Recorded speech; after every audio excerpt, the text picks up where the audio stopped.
parlé les derniers mois de personnes qui étaient très souvent très entières avec une idéologie très précise, très forte, et qui étaient très entières du début de leur vie jusqu'au bout. Très souvent, c'était aussi des personnes qui, au niveau de leurs idées, étaient assez, somme toute, minoritaires.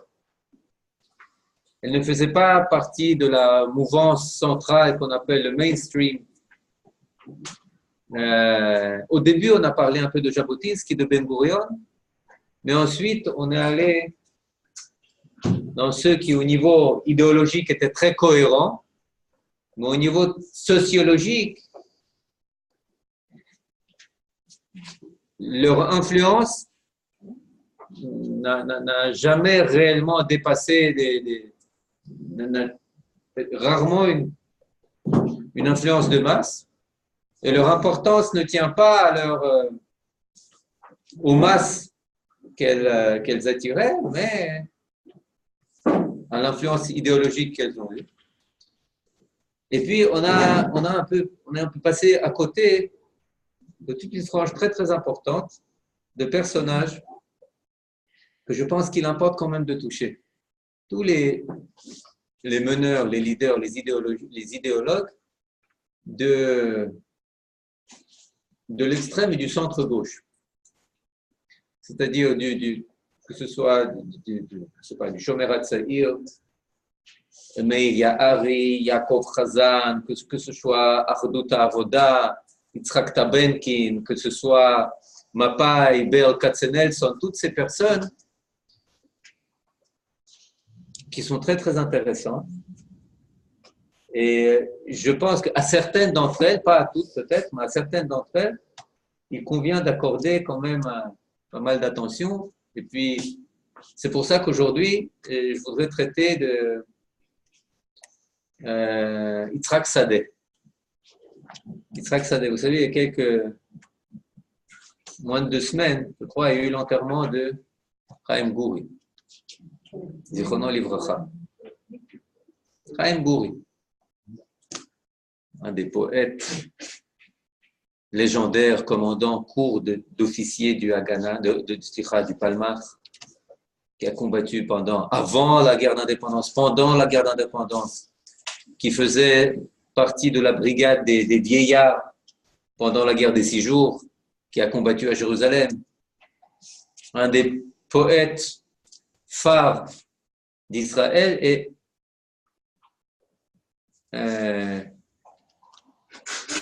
lorsque vous voyez la photo de son enterrement, eh bien, la personne qui porte sa dépouille, c'est Yehuda Etzion. Et puis ensuite, il a écrit un article dans Makor Rishon. Pourquoi est-ce que j'ai tenu à porter la dépouille de Chaim Gouri? Et il commence son article, il dit, vous savez, parce qu'il faisait partie de la brigade qui a donné 1/5, plus qu'1/5 de ses combattants, pour que Israël voie le jour. Jamais dans le Palmach, il n'y a eu plus de 6000 combattants. Et lorsque vous allez au musée du Palmach à Tel Aviv, un musée que je recommande pour ceux qui n'y ont pas encore été, vivement, c'est plus qu'un musée, il y a des films qui vont passer par des tranchées, vous voyez, etc., etc. Si je ne me trompe pas, il y a 1280 personnes du Palmach qui sont tombées, plus d'1/5. Alors, on peut être d'accord, on peut être pas d'accord, on peut dire, il prêtait serment sur le manifeste, et puis il disait de pas me fier, tous ces trucs communistes, peut-être. Akol Nachon, tout est vrai, mais cela dit, il y a quand même une contribution sans pareil. C'est incomparable. On a parlé du Lefi, incomparable. On a parlé du Hetzel. Excuse. Ça n'a rien à voir. on va le voir sur les 13 commandants de division de Tzahal après l'indépendance.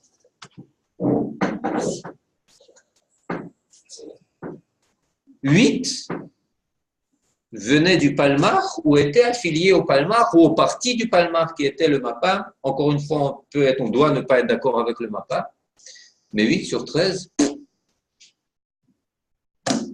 ça ne va pas tout seul. Et le premier commandant du Palmar, Yitzhak Sadeh. Yitzhak Sadeh, c'est de cette personne que je voudrais qu'on parle aujourd'hui. Alors, pourquoi est-ce que j'ai commencé aussi en citant Israël Eldad et David Raziel et Yaakov Herzog Ils étaient entiers. Lorsque vous regardez leur personnalité, leur idéologie, c'est une cohérence continue, presque de la naissance jusqu'au décès. Yitzhak Sadeh, c'est une nébuleuse. Yitzhak Sadeh, c'est des zigzags, et pas seulement Yitzhak Sadeh. Sous certains points, même Ben Gurion, même Meir Waldman, Ya'ari, sur lequel vient de paraître le dernier numéro de Sgoula, que je recommande aussi. Vous voyez, c'est des personnes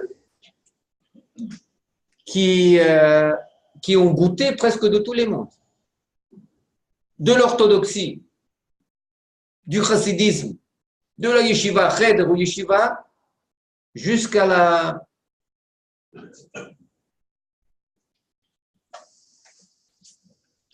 Je ne vais pas dire apicorsut, parce qu'ils n'ont jamais véritablement abandonné le monde de la tradition qu'ils ont quitté, mais jusqu'au communisme, plutôt outrancier, jusqu'au soutien de Staline. Après avoir été commandé d'une division de chars, Yitzhak Sadeh devient l'un des apôtres de Staline en Israël. Dans Israël des années 50. Enfin, il décède au début des années 50. Vous imaginez ces contraires, ces paradoxes qui sont là dans une personne? Et puis,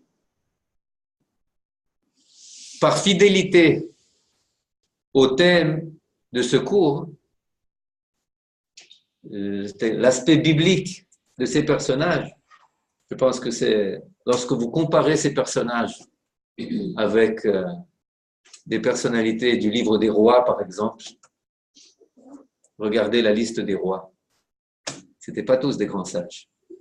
Ce n'étaient pas tous Yoshayahu, Chizkiyahu, David Amelech, non, ils n'étaient pas tous comme ça.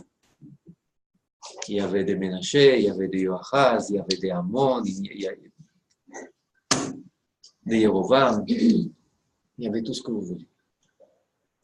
Et néanmoins, ils sont là avec le rôle central dans le Tanakh.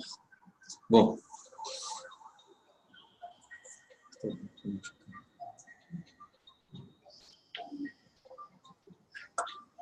C'était synchronisé. Je vois et ça se...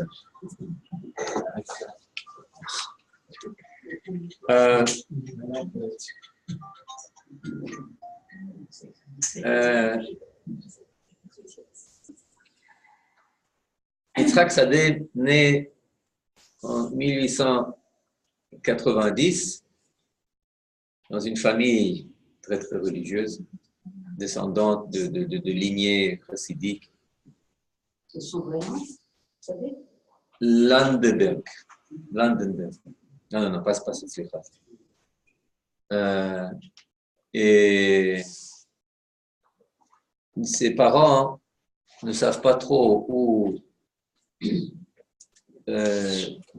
dans quel cheder, dans quelle école l'envoyer, alors ils sont riches, ils lui prennent un tuteur qui est le Rav Hillel Zeitlin, très célèbre.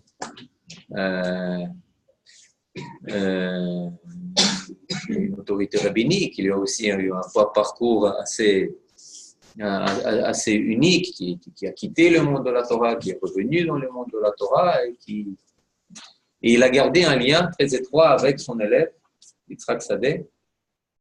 jusqu'à la fin de ses jours, du Rav Zeitlin, qui a péri dans la Shoah, avec les Tfilines, avec le livre du Zohar, avec le Tales.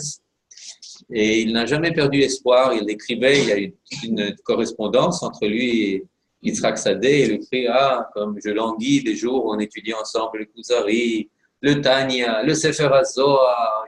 Il voulait en faire un émissaire d'un groupe de jeunes qu'il allait créer en Eretz Israël. Bon. Mais très vite, déjà à l'âge de l'adolescence, le jeune Yitzhak Sadeh change de messianisme et opte pour le messianisme marxiste. Eux aussi parlent d'égalité, de justice, vision utopique. Il est pris de leur littérature et il y adhère. Il va poursuivre ses études à Saint-Pétersbourg, capitale culturelle, capitale à l'époque aussi politique de la Russie. Il étudie à l'école, même au lycée, les lettres, la philosophie, l'art. Il fait de la lutte, il fait du sport. Il est très sportif. Son gagne-pain, il pose pour des peintres et des sculpteurs. Et vous voyez une personne assez éclectique. Puis il s'enroule dans un cirque où il lutte, je ne sais pas, avec des lions, avec des... Il se prend un surnom, Bar Korba. Il souffre d'antisémitisme, alors il se bagarre. Il frappe tous. Il s'enrôle dans le parti social-révolutionnaire, qui était anti-bolchevique. Un parti révolutionnaire, mais avec, je ne sais pas si on peut dire comme ça, avec une âme.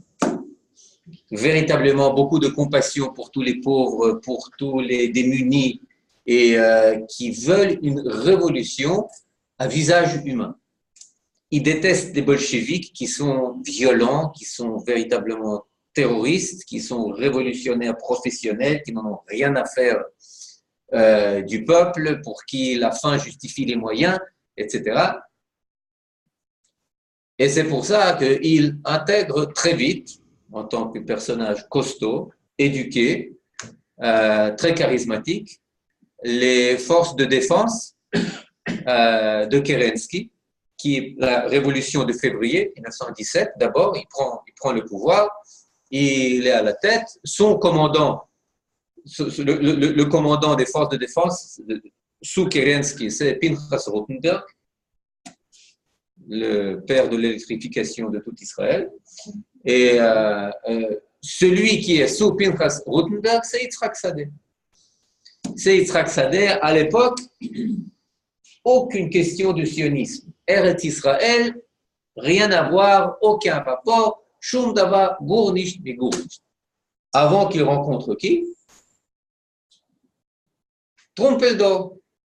Trompeldor se trouve aussi à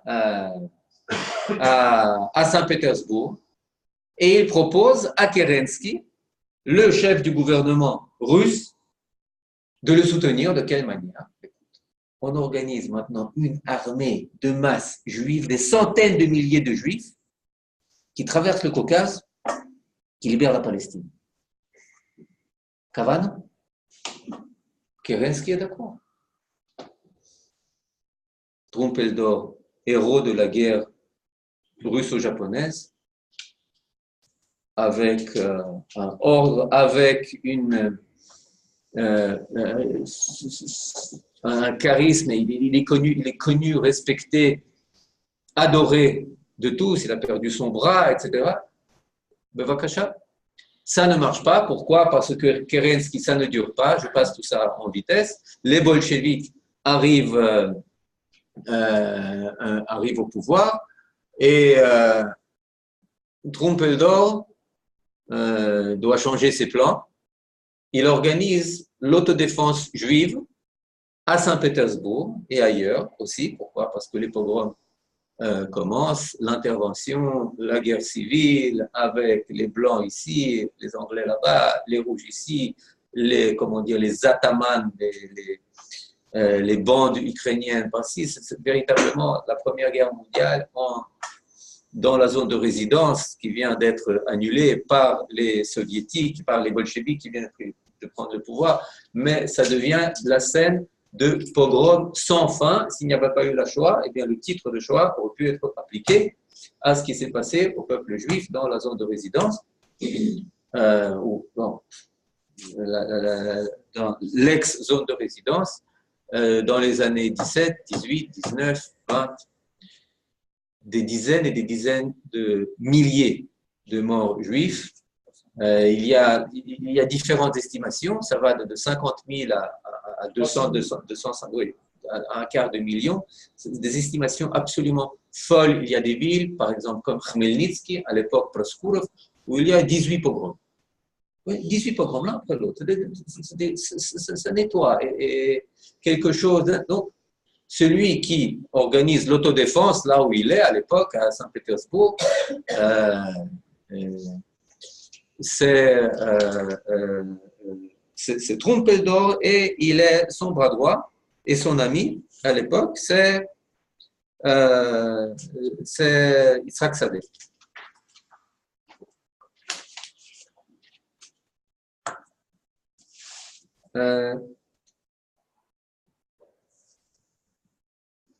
Sadeh reste en Russie entre-temps.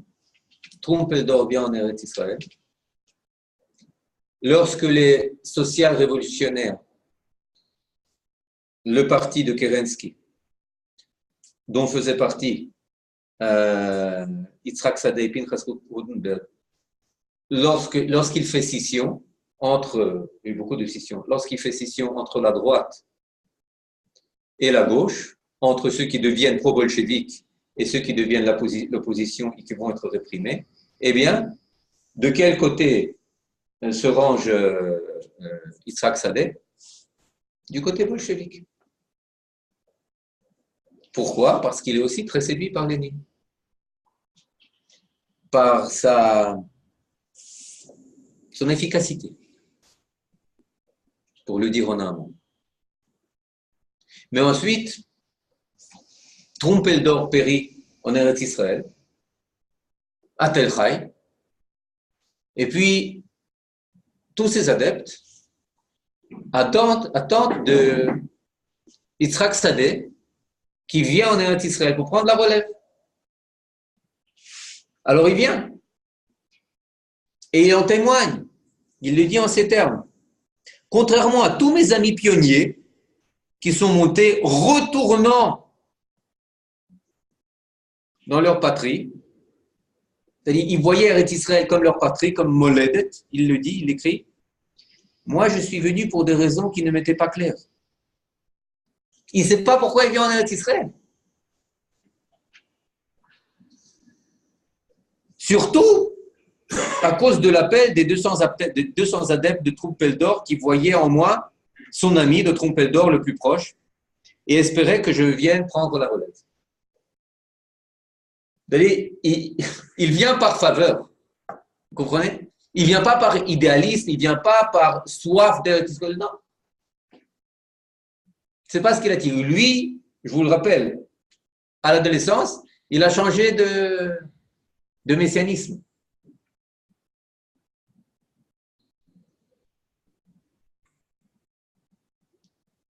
Qu'est-ce qu'il veut en Eretz Israël?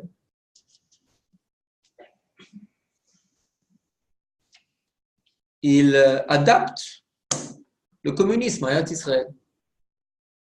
Et il devient l'un des chefs de ce qu'on appelle Gdoudei Avoda, des brigades de travail. C'est le symbole de la troisième Aliyah. La troisième Aliyah, c'est 1919-1924. Ces brigades n'ont jamais compté plus de 600, 700, 800 personnes. Mais, il disait, nous allons être là où il faut, faire ce qu'il faut, le labeur le plus difficile. Célibataire, filles, garçons, idéalistes, un don de soi sans limite, qui n'avaient pas de maison, tant propre ou figurée. Ils faisaient les travaux, par exemple, le Tveria Tzemach, la route. Mais ils étaient partout en Eretz Israël, dans les, comment on appelle ça? Martzevot, non, Martzeva? Les carrières de pierre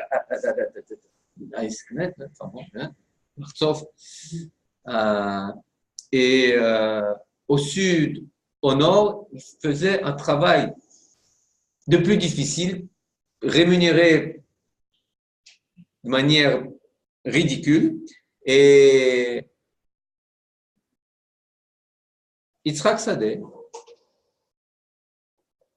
il est l'un des chefs de ces brigades de travail. Ils sont apolitiques, ils sont fidèles aux idéaux de Trompeldor, qui voulait un mouvement travailliste général, prolétaires de tous les pays, unissez-vous, à commencer par prolétaires d'Israël, unissez-vous. C'est en son honneur qu'est fondée la Histadrut. C'est aussi suite à son appel qu'est fondée la Haganah. Les deux sont fondés en 1920. Lui, d'ailleurs, il périt, c'était Yud Gimel Adar. Yud Gimel Adar, Yom Tel Chai. C'était il y a quoi? Il y a 3 jours. Il y a 3 jours, le jour de la mort de Trompeldor. Et c'est cette même année qu'est fondée la Histadrut, c'est-à-dire le syndicat. Bon, syndicat, ça sonne mal parce que c'était beaucoup plus. C'était l'union de tous les travailleurs d'Eretz Israël à l'époque, de tous les partis. À l'époque, 1920.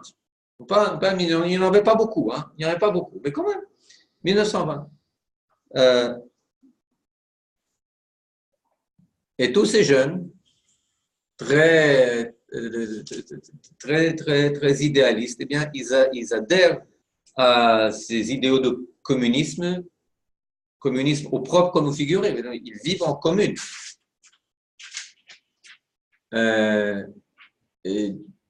Égalitaire, justice sociale, etc., etc., etc.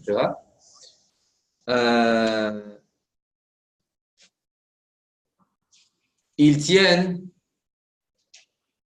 quelques années, jusqu'en 1927, 29, là, encore une fois, sécession. Les controverses idéologiques dans tous ces mouvements, à l'époque surtout, et jusque dans les années 50, elles étaient très très fortes. Très très fortes. Ils disent que vers la fin des années 20, la seule chose, le seul dénominateur commun qui est resté entre les différentes fractions des Gdoudé et Avoda, c'était quoi? C'était les danses. C'était les danses la nuit. La seule chose qu'ils étaient encore capables de faire ensemble, c'était des danses à outrance. À perdre la tête, à perdre haleine, la hora. Bien entendu, on chante en russe. L'essentiel des chansons, en russe. C'était la seule. Sur tout le reste, ils étaient divisés. Effectivement, dans les années 27, 29, ils se divisent. La fraction gauche des Gdoudé Avoda repart en Union soviétique. Quelques années après, ils se font tous réprimer, avec à leur tête Belkind. Ils se font réprimer, réprimés, assassinés. Ils fondent au début un kolkhoz en Crimée, quelques kolkhozes même, etc., mais ça ne dure pas longtemps. Et puis, pourquoi? Parce que pour ceux qui sont partis, le communisme, devenu idéal soviétique, eh bien, il était plus important que tout. ceux qui sont restés, comme Yitzhak Sadeh, le sionisme est devenu valeur première. C'est-à-dire, bien entendu, ça devait être un sionisme travailliste, égalitaire, mené par les ouvriers, mais ces idéaux prolétaires devaient prendre racine en Eretz Israël.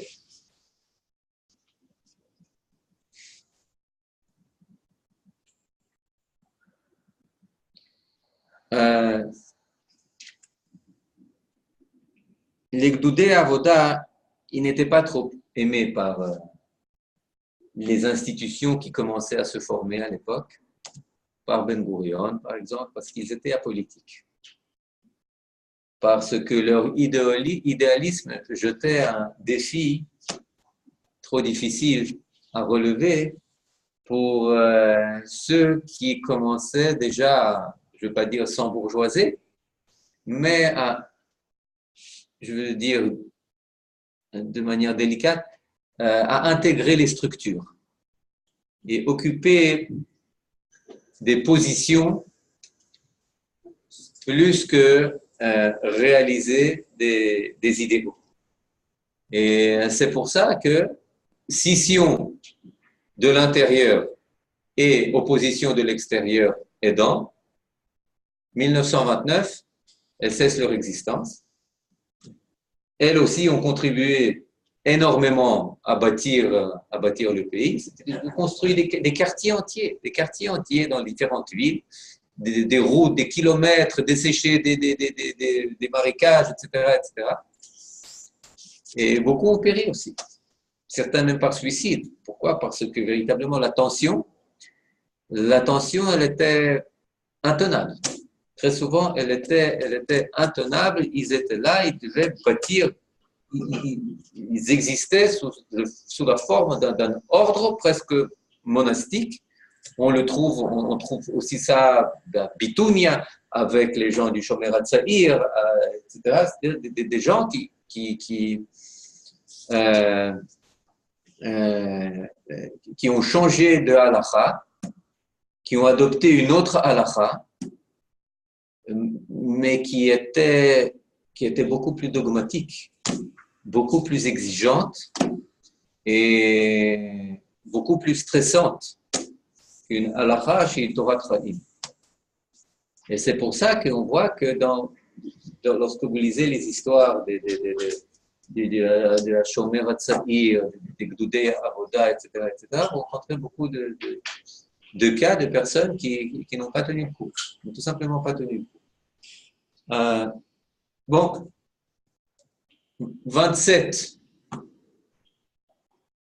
En 1927, Yitzhak Sadeh, qui était la tête des Gdoudé Avoda, les quitte à l'anglaise. Véritablement à l'anglaise. Et c'est un cas assez typique. C'était la même chose, on le voit, c'était la même chose avec Meir Ya'ari qui a quitté le Shomer HaTzaïr, etc. Et puis ils vont chercher leur voie, ils vont se chercher. Ils vont chercher. Je passe en silence, sous silence, tout ce qui est toute sa vie familiale. On peut dire toutes ses vies familiales, au pluriel. Beaucoup de vies. Il était marié 3 fois. Combien de femmes il avait? Beaucoup plus que 3 femmes. Et c'est-à-dire, c'était véritablement un bon vivant, pas forcément dans le sens puritain du terme, si vous me comprenez. Mais ça, c'est une chose qui peut-être, c'est pas pour ce cours. C'est pas pour ce cours, c'est uniquement pour dire que c'était véritablement une personne qui était aussi dévoué qu'aventurier et que libertin. C'était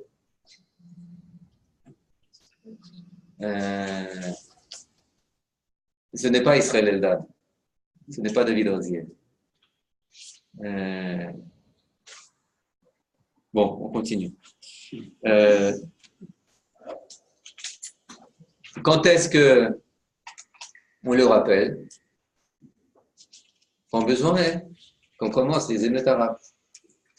La révolte, les émeutes, les pogroms arabes de printemps 1936 jusqu'à 1939. Là, on l'appelle Yitzhak Sadeh. Pourquoi? Parce que déjà dans les années 20, il était instructeur dans des cours d'officiers véritablement, dans des cours militaires de la Haganah qui venait de se former. Il était en relation avec Eliyahu Golon, le commandant de la Haganah, et il était connu, enfin, c'est quand même le bras droit de Yosef Trumpeldor. C'est pas petite chose. Donc, il est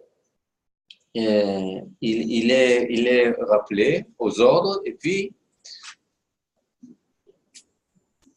je vous rappelle ce qu'on a vu il y a 2 semaines. Il y avait à l'époque controverse entre ceux qui étaient pour la retenue et ceux qui étaient contre la retenue. Il y a ceux qui disaient que, écoutez, les Arabes, ils nous attaquent, mais on ne peut pas tirer sur des personnes non armées. On ne peut tirer que sur ceux qui sont armés, sur ceux véritablement. Vous vous rappelez ce qu'a dit Jabotinsky en 1938-39, comment, pour finir, il a expliqué que le choix n'est pas entre un angélisme pacifique d'un côté et un comportement cruel d'un autre. Non, le choix n'est pas entre le bien et le mal, mais le choix est entre le mal et le pire. C'est ce qu'il a dit. Et notre choix est soit de tirer dans la foule hostile, soit d'être pris pour des serpillers. Pourquoi? Parce qu'on ne peut pas maintenant, les Anglais nous poursuivant, on ne peut pas maintenant faire un tribunal et chercher quels sont les Arabes terroristes et quels sont les Arabes qui sont juste hostiles et pas plus. Peut-être qu'on peut ouvrir parce que il fait choquer, c'est très choquant. Là, ou le masga.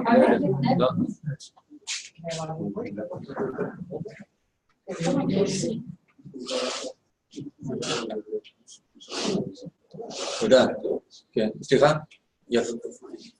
לא, יש לי, תודה ברוכתי.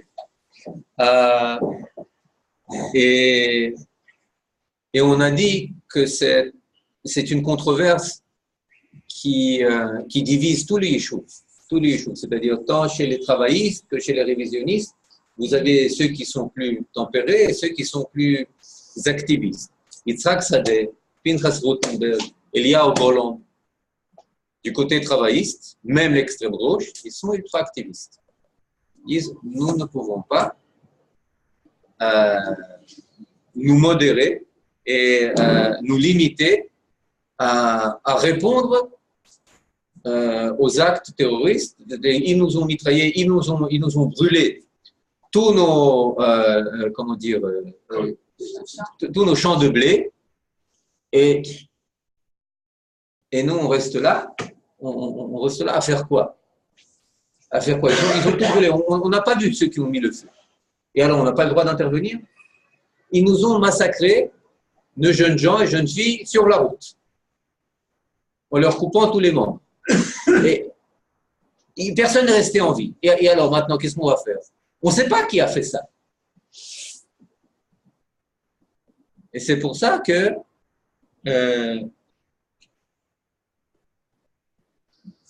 Yitzhak Sadeh se range du côté des activistes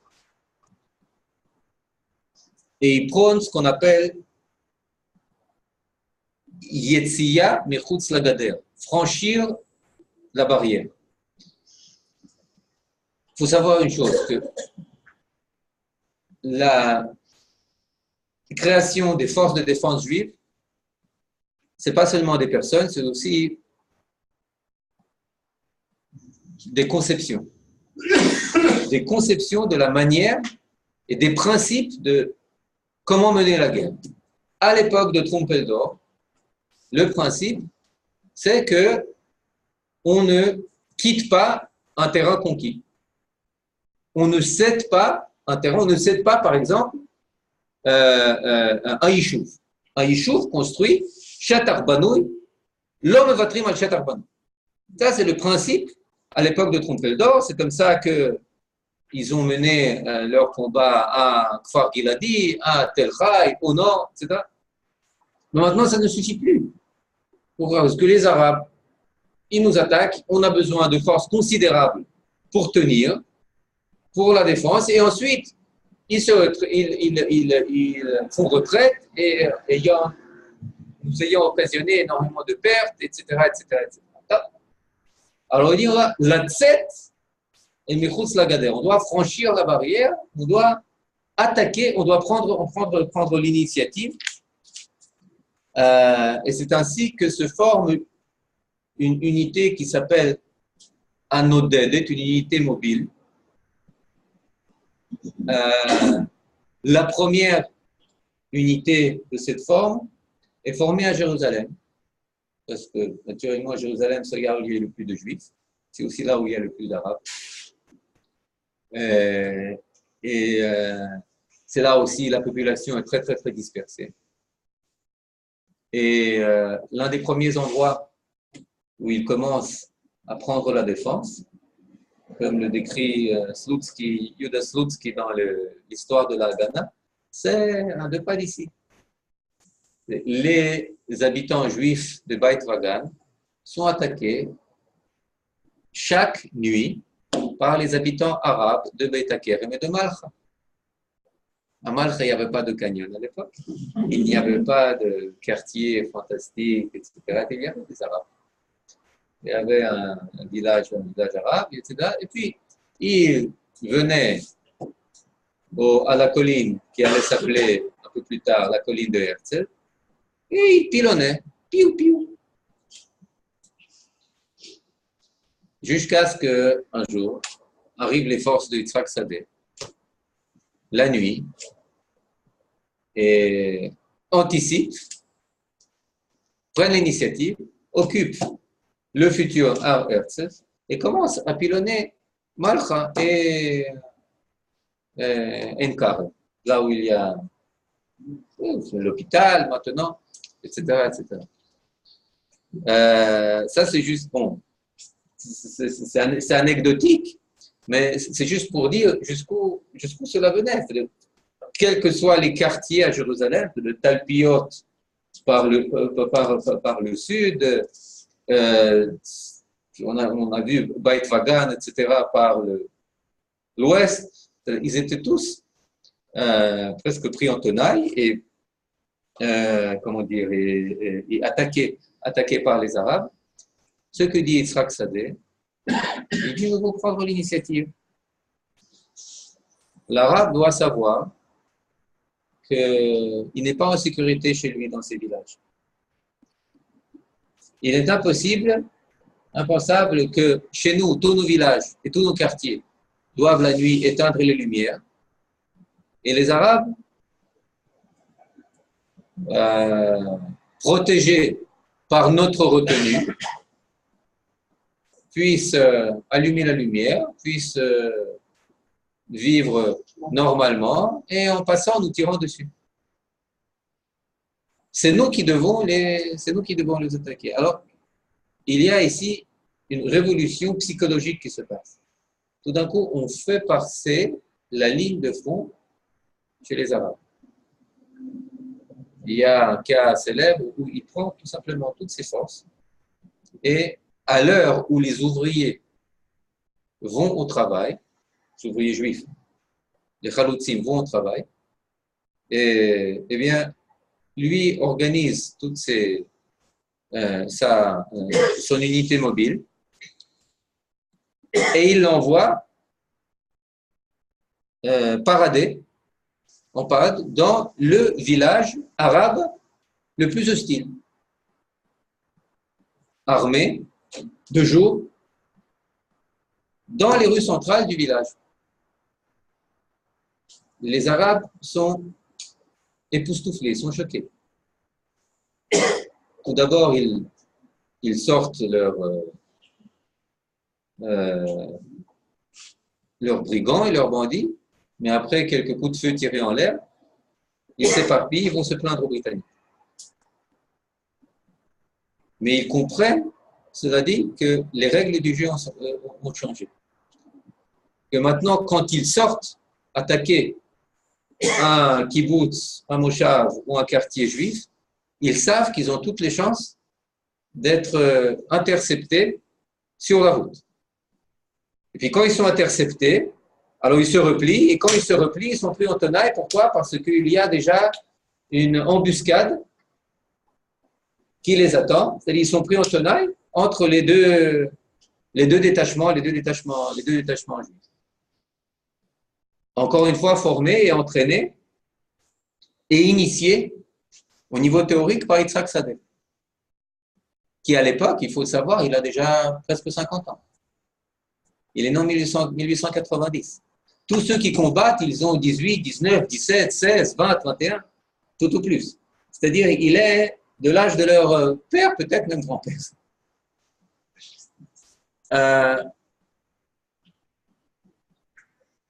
Il faut mentionner ici le nom de Ord de Wingate, qui lui aussi, Ord de Wingate, est le commandant britannique sioniste qui l'aide à former les unités de combat de nuit et qui l'initie à toutes les ruses, etc., et qui mène le combat avec lui. Il forme ce qu'on appelle le Foch, Plogot Sadeh, les détachements de terrain, qui incarnent pour la première fois une formation militaire nationale. Jusque-là, la Haganah, c'était une fédération de milices. Il y avait la Haganah de Haïfa, la Haganah de Jérusalem, la Haganah de Tel Aviv, et puis la Haganah de tous les kibbutzim, yishuvim, tout ce que vous voulez. Chacun avait son commandant, chacun avait ses formations, chacun faisait ce que bon lui semblait. Pour la première fois, il y a un commandement général qui commence à se former. Avec le Foch, Plogot Sadeh, avec Yitzhak Sadeh.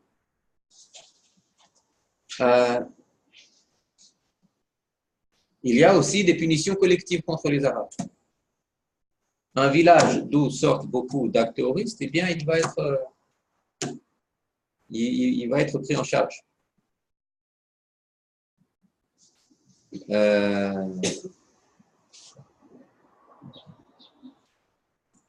Pris en charge, ça veut dire pas seulement les terroristes qui sont armés, toute la population hostile. Toute la population hostile va être prise en charge, qu'elle soit armée, qu'elle ne soit pas armée. Pourquoi? Parce que, comme je le dis, comme Jabotinsky l'a dit, le choix n'est pas entre le bien et le mal, mais entre le mal et le pire.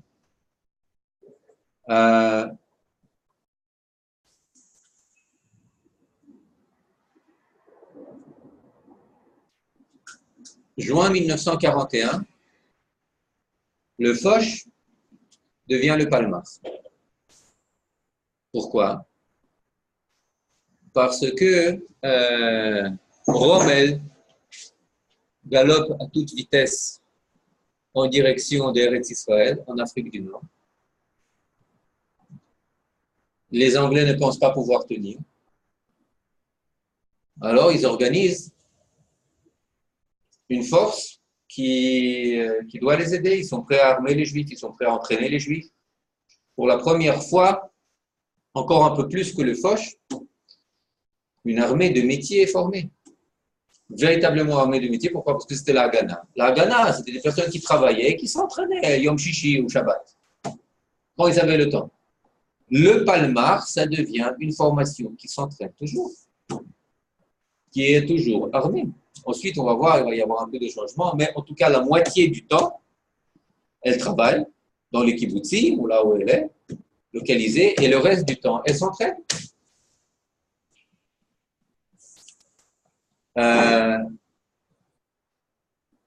Mais il y a une chose qui est très peu connue et qui est très intéressante. C'est qu'en 1941, comment sont vus les gens du Palmar en Eretz Israël? Comment ils sont vus? Est-ce qu'ils sont tenus en estime? Je le dirais de manière simple. Est-ce qu'ils sont méprisés ou tenus en estime? On parle de 1941, la Seconde Guerre mondiale est menée maintenant sur tous les fronts.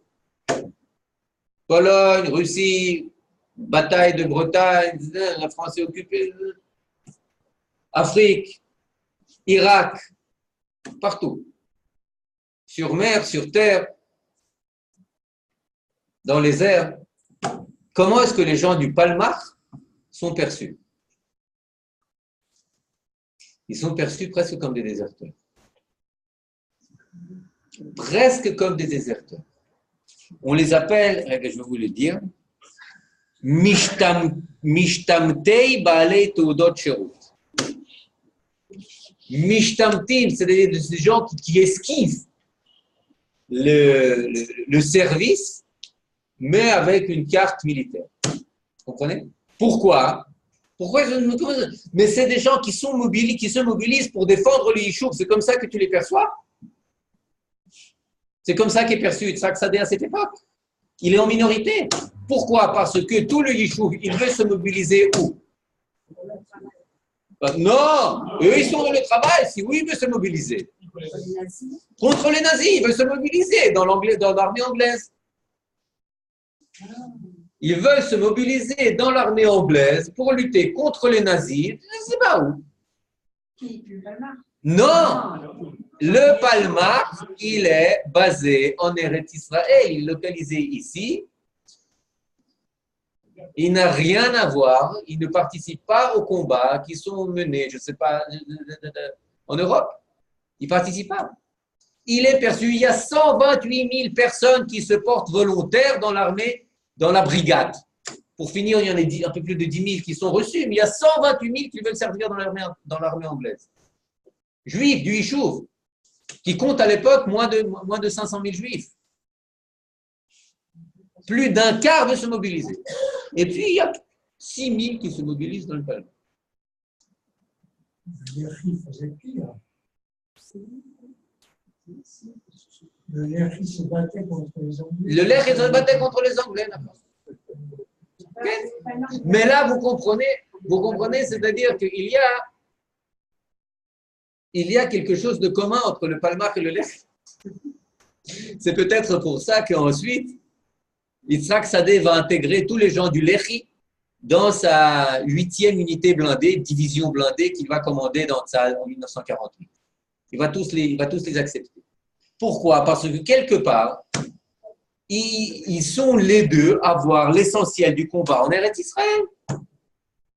Pour Eretz Israël.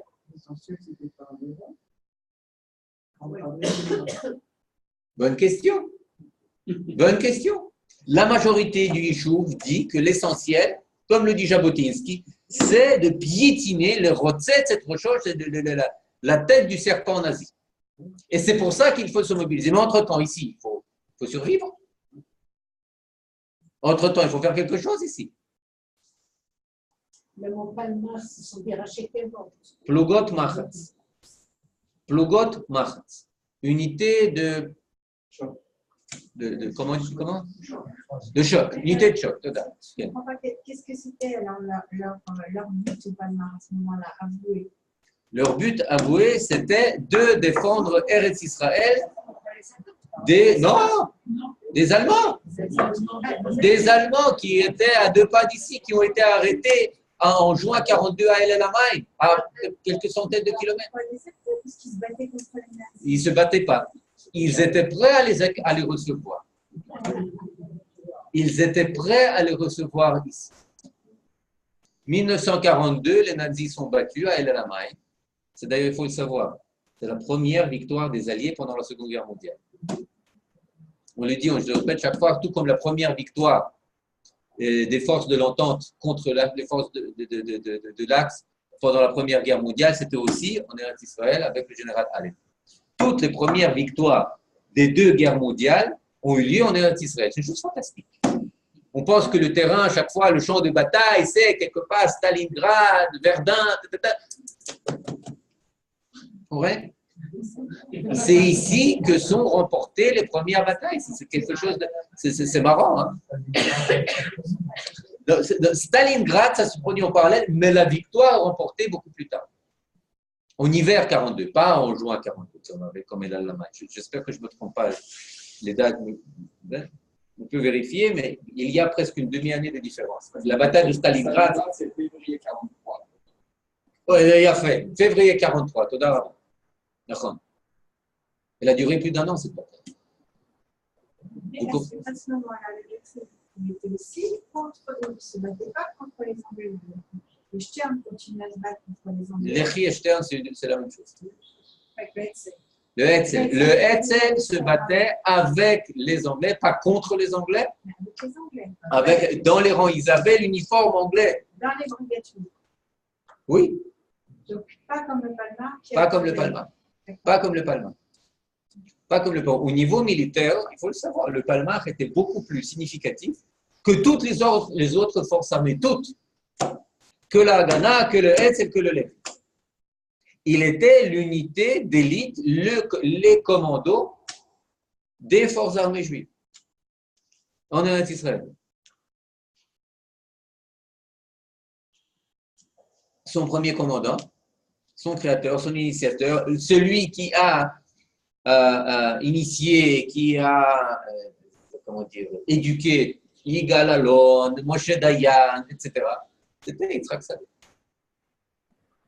Il y a une photo célèbre où il est avec Yigal Allon et Moshe Dayan, où ils sont très jeunes. Moshe Dayan a même encore ses 2 yeux.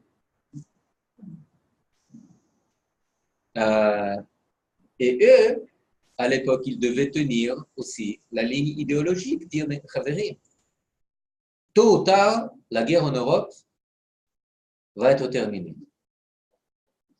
Et quand la guerre là-bas va s'achever, la guerre ici, elle va commencer. Et il faut être prêt. Et effectivement, la première guerre qui s'est déclenchée après la fin de la Seconde Guerre mondiale, c'était la guerre ici. C'était la guerre en Israël. La première fois où la British Navy a été employée, c'était contre des bateaux comme l'Exodus. Vous comprenez? Sans parler de la guerre, ensuite, etc. Bon. Est-ce que le Palma, il est intervenu dans les saisons contre la guerre? Il n'avait pas intervenu. Il avait un rôle, bien sûr. Qui c'est qui a tiré sur le Altalena? C'est amusant parce qu'on a l'impression qu'ils vont exactement dans la même direction. Intéressant. Non. Là, il y a une nuance. Il voyait un véritable danger et leurs rivaux dans le Hetzel beaucoup plus que dans le Lef. C'est pour ça que les saisons étaient beaucoup plus contre le Hetzel que contre le Lef. Pas seulement parce que le Lechi était beaucoup plus petit, mais aussi parce que le Lechi il était beaucoup moins cohérent au niveau idéologique. Et il y avait des partis complètement pro-soviétiques dans le Lechi. Et il n'avait véritablement aucune prétention au pouvoir. Alors que Begin, il avait une prétention au pouvoir. Bon, dans le Palmach, il y a 9 compagnies.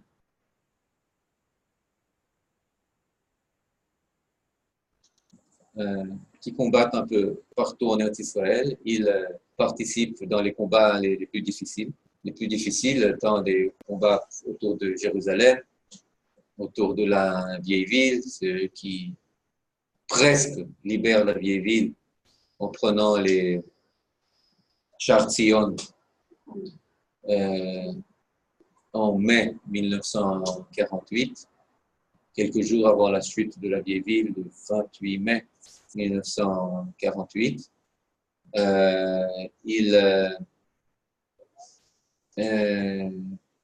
Ils sont les commandants du front sud, Yigal Allon. Ils contiennent et ils repoussent là-bas les Égyptiens. C'est eux qui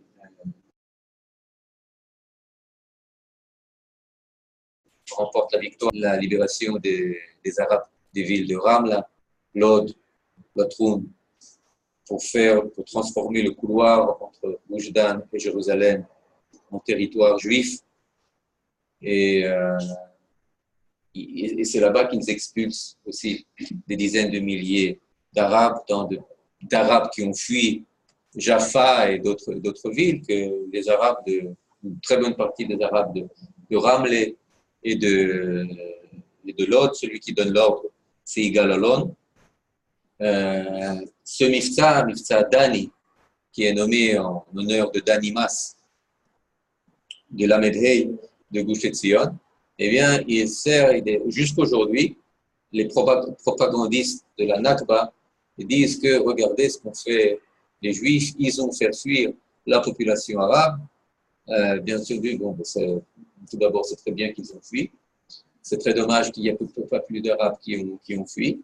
Les choses auraient été beaucoup plus faciles. C'est pas moi qui le dis, c'est des historiens qui sont très loin d'être de droite, comme Benny Morris. S'ils n'étaient pas partis, eh bien, il faut savoir, la veille de l'indépendance, il y avait en Eretz Israël 30% de Juifs, 70% d'Arabes.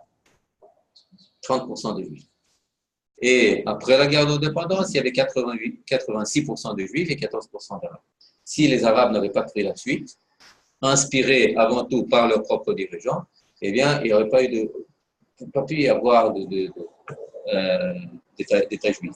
Et maintenant, ceux qui ont donné l'ordre, eh bien, c'était des gens qui avaient les pieds sur terre et la tête sur les épaules, comme des gens comme Ben Gurion, comme des gens comme Yitzhak Rabin, comme des gens comme Yigal Allon, etc., qui ont dit, Faverim, on ne peut pas maintenir le pouvoir juif dans une ville qui reste arabe. D'autant plus que si on prend pour exemple la ville de Lod, eh bien tout d'abord ils ont capitulé, puis tout d'un coup ils ont vu, les Arabes ont capitulé, ils ont vu qu'il y a encore quelques chars jordaniens, alors après capitulation, ils ont commencé à tirer sur tous les Juifs. Et ils ont massacré des pelotons et des compagnies juives entières à Lod et à Ram.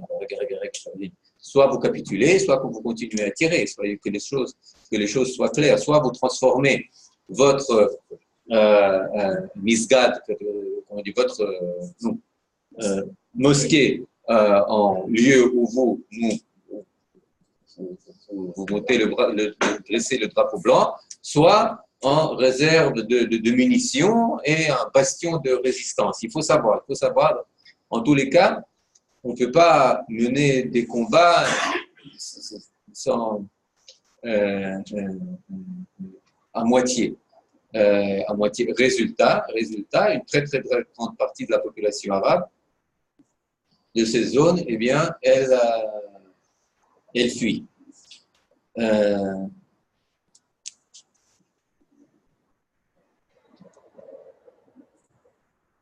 Maintenant, tous les combats difficiles, il faut savoir pratiquement presque tous les combats les plus difficiles, que ce soit ceux que j'ai cités, que ce soit Jérusalem, que ce soit Fallujah, Yoav, que ce soit au sud, que ce soit vis-à-vis des Égyptiens, que ce soit pendant encore la première phase de la guerre d'indépendance contre Fawzi el-Kaouji, Ramat Yochanan dans la Galilée, tous ces combats sont menés avant tout par les gens du Palais. Ce sont les forces d'élite, les forces de commando qui sont envoyées. Et c'est pour ça que naturellement, ce sont des forces qui, mi-guerre d'indépendance, occupent pratiquement toutes les positions d'officiers, de commandants de division, etc., etc. Maintenant, il y a problème. Ils ont tous une idéologie. Ils font tous partie du parti qui n'est pas le parti au pouvoir. Ils font tous partie du MAPAM. Ils épousent tous une idéologie marxiste, pro-soviétique, d'Eretz Israël Hashlema. Mais qui n'est pas trop cohérente et pas très à cœur de David Ben Gurion. Et c'est pour ça que fidèle à son principe d'étatisme, de mamlartiyut, il change complètement le commandement de toutes les 13 divisions de la nouvelle armée d'Israël qui vient d'être formée. Il licencie Israël Galili, qui était véritablement le second du commandant en chef, et il y a une résistance qui se forme, menée par Galili, par Yigal Yadin, par Yitzhak Sadeh, par d'autres personnes. Et pour finir, tous les généraux qui sont membres du Palmach, et pas seulement du Palmach, mais du MAPAM, du parti MAPAM, ils donnent leur lettre de démission. En pleine guerre d'indépendance. En pleine guerre d'indépendance. Les généraux, des officiers haut placés, etc., etc. Bien des années plus tard, l'un des membres les plus connus du MAPAM, Meir Ya'ari, va admettre qu'ils ont reçu ordre du parti de démissionner. De démissionner de l'armée, de leur poste d'officier et de commandant haut placé pendant la guerre d'indépendance. Ben Gurion sait très bien qu'il ne peut les liquider que pendant la guerre. Après, ce sera trop tard. C'est la même stratégie qui le guide face à Etzel, face au Lehi et face au Palmach et au Mapam. Il ne peut pas supporter que les 2/3 du parti, que les 2/3 de Tzahal soient tenus par le parti Mapam. Et c'est pour ça qu'il accepte leur démission. Ça va prendre à l'armée d'Israël jusqu'en 54-55 de s'en remettre. Il n'y a que quelques personnes qui refusent d'obtempérer. Une d'elles, c'est Yitzhak Rabin, Moshe Dayan, qui refuse d'obtempérer à l'ordre de Yitzhak Tabenkin et de Meir Ya'ar et du parti Mapam de démissionner. La guerre se termine. Le Palmach est complètement démantelé. David Ben Gurion surnomme le Palmach l'armée de Tabenkin, qui est un des chefs, le chef légendaire de Ardut Avoda. À l'époque, Ardut Avoda, c'est Mapam, font partie de Mapam. Ensuite, il y aura beaucoup de changements, mais à l'époque, c'est un rival de Ben Gurion. Mais Ben Gurion sait que c'est le prix à payer pour avoir une armée qui va obéir à l'État d'Israël et pas au paradis des prolétaires. Pourquoi? Parce qu'il faut le savoir que dans beaucoup de kibbutzim qui appartenaient au Shomer HaTzaïr ou pas au Shomer HaTzaïr, les gens étaient prêts à accueillir l'armée rouge. Il y avait des réserves d'armes pour accueillir l'armée rouge. Il faut le savoir. C'est-à-dire, ce n'était pas des fantaisies, des mirages de Ben Gurion. Non. Il voulait véritablement, le Mapam voulait prendre le pouvoir. Il pensait que l'armée, c'était un tremplin idéal pour prendre le pouvoir. Elle n'était pas infiltrée par les gens du Palmach et du Mapam. C'était les gens du Palmach et du Mapam. C'était l'armée. Ils ne voulaient pas laisser passer les gens de la brigade. Parce qu'ils ont eu gain de cause. Ils ont dit, regardez, chers amis, vous nous traitiez de mishtamtim, de réformés, je ne sais pas, de personnes qui ont fui la guerre. Mais sans nous, on n'aurait pas eu la guerre, on n'aurait pas eu la victoire ici. Et vous étiez là-bas, je ne sais pas, front de l'Ouest, front de l'Est, front de je ne sais pas trop quoi. Et maintenant, vous aviez combattu dans la brigade, dans les rangs de l'armée britannique, mais ici, C'est nous qui avons tenu les lignes de front. Alors, Laskov, Maklev, Dori, etc., vous pouvez attendre sur la touche. Ben Gurion, qu'est-ce qu'il disait, non? Je veux avant tout une armée professionnelle. Une armée professionnelle, c'est une armée formée par les Britanniques dans les rangs de l'armée britannique. Je ne veux pas ces anarchistes du Palmar. Regardez comment vous vous habillez. Qu'on va Tembel, qu'on va Guerre, sans des shorts, etc. Sans aucune discipline. Ils savent combattre. Vous comprenez? Et c'est pour ça que, bon, après le démantèlement du Palmar, qu'est-ce qui se passe avec Yitzhak Sadeh? On retourne à Yitzhak Sadeh. Il retrouve son amour passé. Staline, Lénine, Moscou. Il est dégoûté par l'institutionnalisation qui se développe en Israël, les corruptions, des gens qui commencent à tirer avantage de leurs fonctions, etc., etc. Mais il meurt avant le démantèlement des mythes, avant le procès de Slansky, avant le procès etc.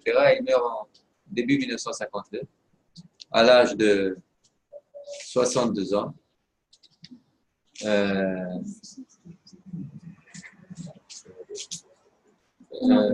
Pardon? Non, il ne retourne pas en Russie.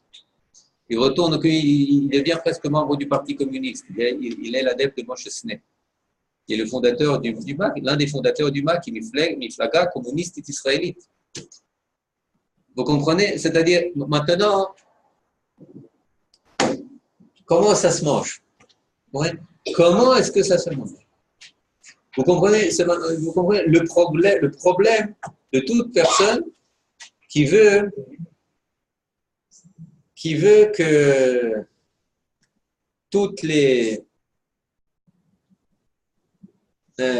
tous les buts sains soient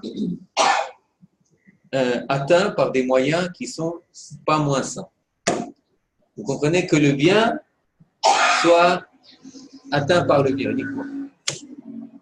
Que tout soit caché. Qu'est-ce que vous faites avec ça? Qu'est-ce que vous comprenez?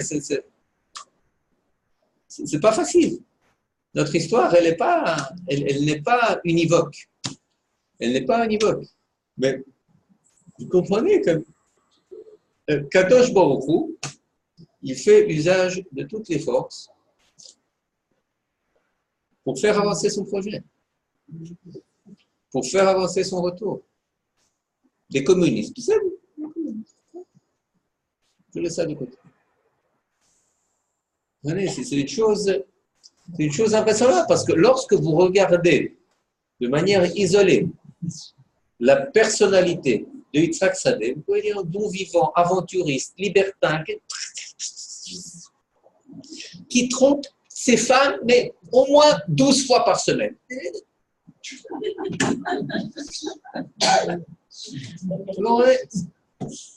Ça faisait partie de l'idéologie communiste. Le Mossad al-Mishpacha n'existe pas. Non, les gens du Palmar, ils étaient très puritains. Absolument très, très puritains. C'était peut-être pas le Mossad al-Mishpacha, mais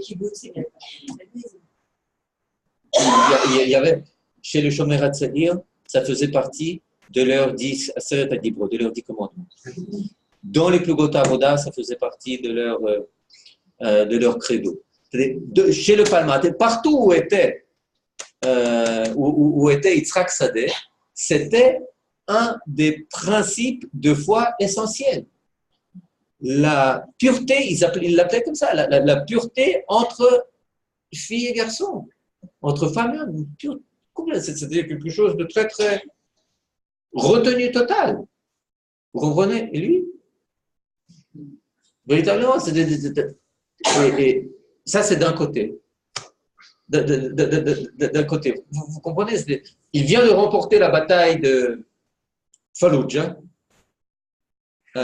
contre les Égyptiens, d'ailleurs avec des pertes terribles où il y a eu une unité, la compagnie qu'on appelle la Compagnie Céleste, qui était formée par énormément de gens, de gens religieux qui ont presque 100 personnes ont péri là-bas parce que le combat là-bas était mal mené par Yitzhak Sadeh. Mais ensuite, il remporte là-bas la victoire. Qu'est-ce qu'il va faire? Il prend sa Jeep et il va boire dans des cafés à Tel Aviv. Il va au Kassit, il va voir Nathan Alterman. Il boit. Il va fêter cette victoire. Alors que la guerre est en train d'être menée, vous comprenez? Pardon? Oh, comme un vrai goy, mais lorsque vous entendez ce que disent tous ces soldats, il était comme un père pour eux. Il était une idole des jeunes. Pourquoi? Parce qu'il n'y avait aucune distance. Il les aimait comme ses fils. Il les aimait comme ses fils. Il était prêt même à se placer sous leur ordre. Il était sous les ordres d'Igalalom, qui était un de ses protégés. Vous comprenez? Ils étaient pris d'amour total pour lui. Ils étaient prêts à aller à feu et à sang pour lui. Vous comprenez? C'était quelque chose pourquoi. Il était dévoué, complètement dévoué. Complètement dévoué. C'est-à-dire, il disait, c'est une personne qui le voit dans sa vie libertine et qui dit, oui, j'étais dégoûté par cela, mais en tant que commandant, c'était le commandant le plus moral que j'ai connu. Vis-à-vis de ce de vous pouvez dire, un schizophrène, dédoublement de personnalité, une personne qui manque complètement de cohérence, mais qu'il choisisse communisme, socialisme, sionisme, Russie, Crimée, Israël, une femme, une deuxième femme, une troisième, une 190, mais qu'il choisisse. Vous voyez, c'est très... C'est là pas chou. C'est là pas chou, un tel personnage. Et ensuite, il revient du côté de Staline. Vous comprenez, c'est sidérant. Après nous avoir apporté l'État d'Israël sur un plateau d'argent, je reviens à la citation de Yehuda Etzion, un cinquième de ce plateau d'argent, c'est les gens du Palmar, sous le commandant de Yitzhak Sadeh. Après nous avons fait ça,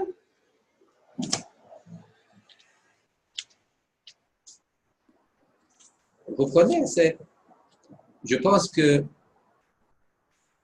l'explication, c'est le cadre collectif. Le cadre collectif, du moment qu'il existe un cadre collectif qui donne une direction et un but à ces forces invraisemblables, en permanente ébullition chez des personnes comme Yitzhak Sadeh, alors il continue. Du moment que la guerre est terminée, ça continue à bouillir. Ça continue à bouillir. Mais il n'y a plus où les canaliser. Alors, ça déborde. Alors, ça dérive. Alors, ça inonde. Alors, ça fait des dégâts. Mais quels dégâts il a fait après la guerre? Après la guerre, il n'a pas eu tellement de temps. Il était malade. C'était très bref. Alors, il a pris des positions.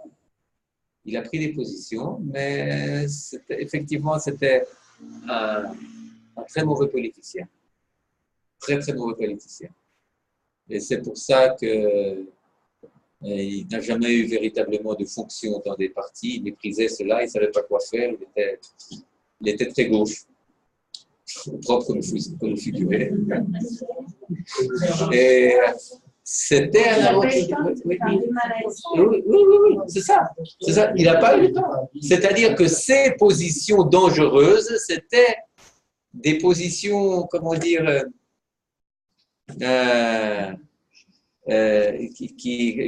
comment on dit, non, qui était, oui,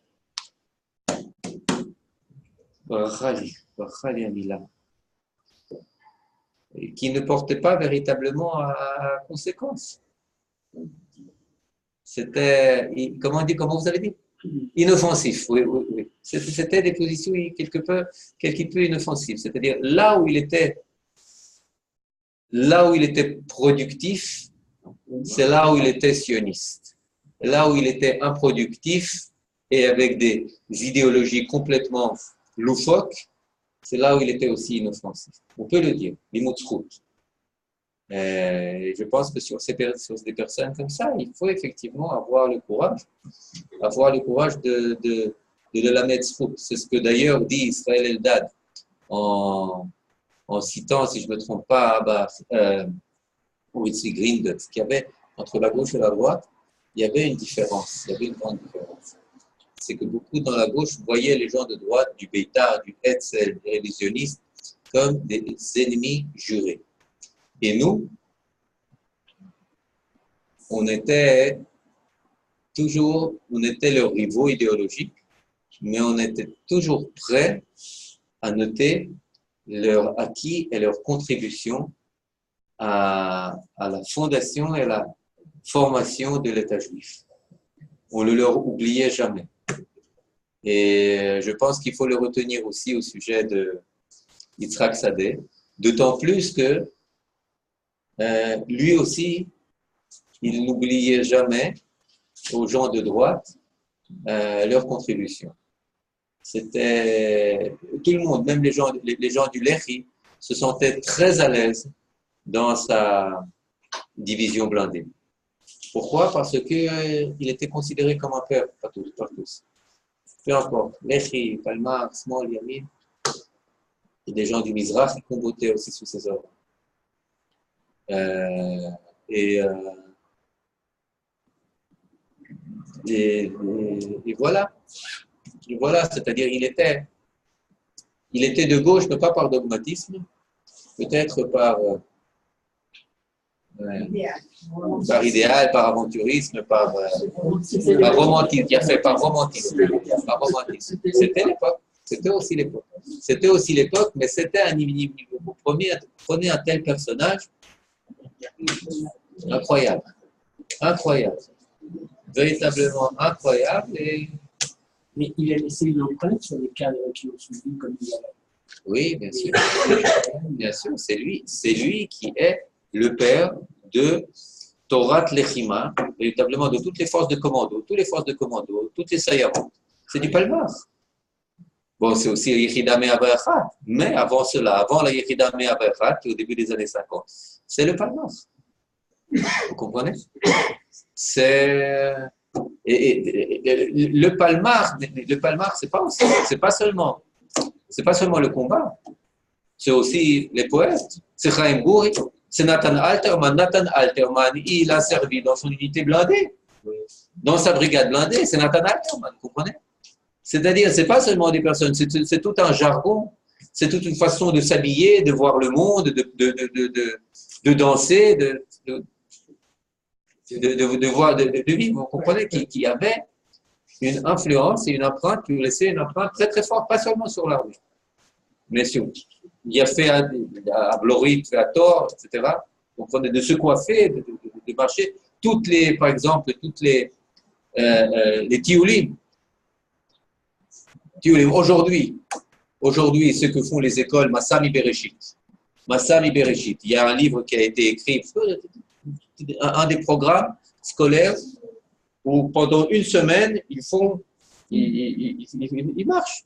Ils traversent le Negev, ensuite ils montent à Jérusalem, ils font le Shabbat à Jérusalem, et puis c'est très très bien construit, Il y a un livre qui vient être publié sur cela, sur ce programme, pour les étudiants de terminale de l'école des écoles israéliennes. Eh bien, ils ont été bâtis sur le modèle, entre autres, des Massaot à Palmar, qui voyaient dans le Massa, dans la marche, dans les randonnées, quelque chose de très formateur, d'essentiel. Comprenez, c'était des choses jusqu'à nos jours. Jusqu'à la source, là-bas, c'est les Palmars qui versaient partout des routes, qui sillonnaient la terre en long et en large, et montaient à Masada, etc. C'est-à-dire, une impression et une empreinte très très forte. Et il y a beaucoup de bien qui peut être pris de là-bas, effectivement. Okay? C'est l'idéal sioniste. Oui, il est un peu hybride, mais il y a dans leur vision beaucoup d'idéal sionistes. Lorsqu'on le épure de ces mélanges socialistes, communistes, révolutionnaires, pro-soviétiques et compagnie, eh bien, on peut trouver des sources véritablement très... Il y a beaucoup d'autres juifs qui ont préféré être communistes en restant Union soviétique. Vous avez le choix. Est-ce qu'on peut dire que finalement, le communisme, la seule chose de positif qui a été amenée dans le monde, c'est en Israël?